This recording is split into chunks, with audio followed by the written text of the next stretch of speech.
Hi, welcome to AwkwardHamster. My back guardrails is very rusted. It hasn't been maintained for many years. And what I plan to do is address it now. I'm going to get rid of as much of the rust as I can. I can just manually scrub it off with a steel brush, just like this one down here.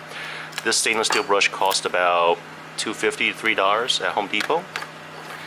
Or another method is to get one of these wire cup brushes.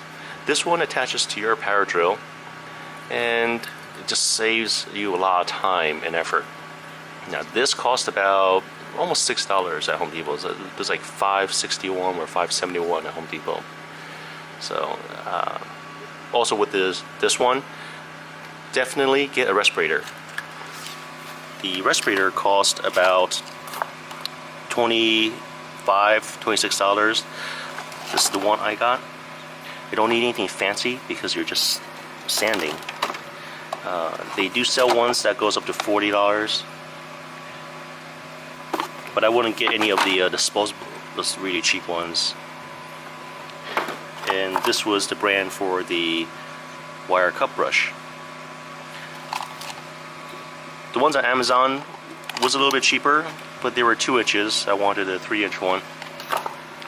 Now the sandpaper is for some hard to reach places, or at the very end you want to smooth it out before you prime it and paint it. Any sort of sandpaper that's like 150 to 250 grit. A pair of gloves and eye protection. Here's the power drill I mentioned earlier. This was the respirator. Now after getting rid of all this rust, you might need navel jelly. That's if you can't get the rust off completely, then using navel jelly will be a good choice.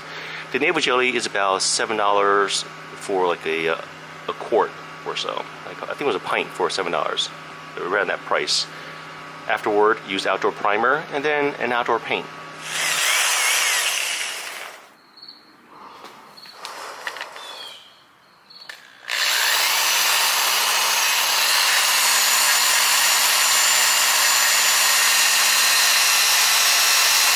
The top part is still very rusted. The bottom part over here, I went over it with the wire cup brush and got most of the rust off.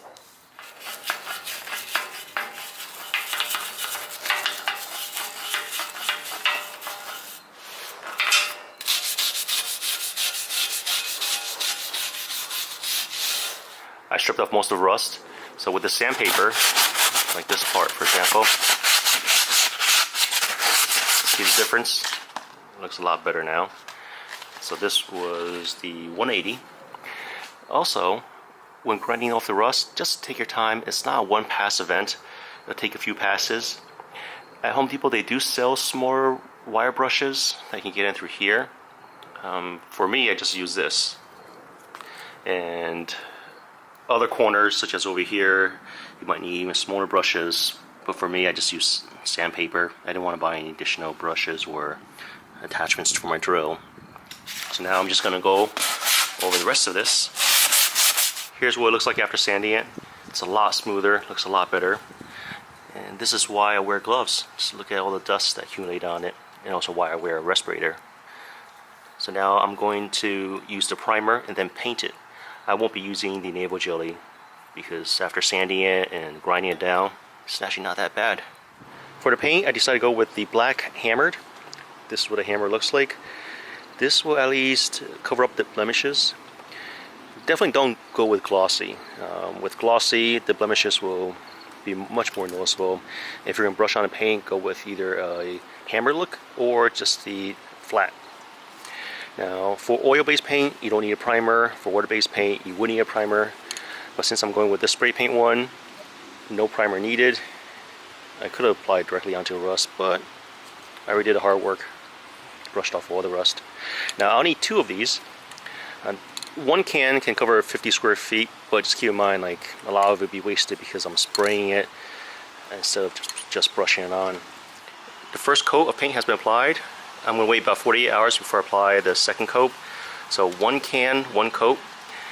And the can cost about $6.25.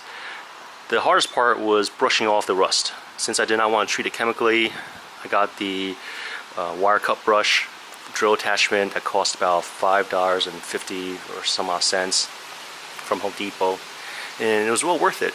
After I brushed it off, I sanded it a bit. I used 180 sandpaper, and now, yeah, here's the final result. So if you guys have any questions, comments, suggestions, feel free to contact me. Thanks for watching AwkwardHamster. Bye.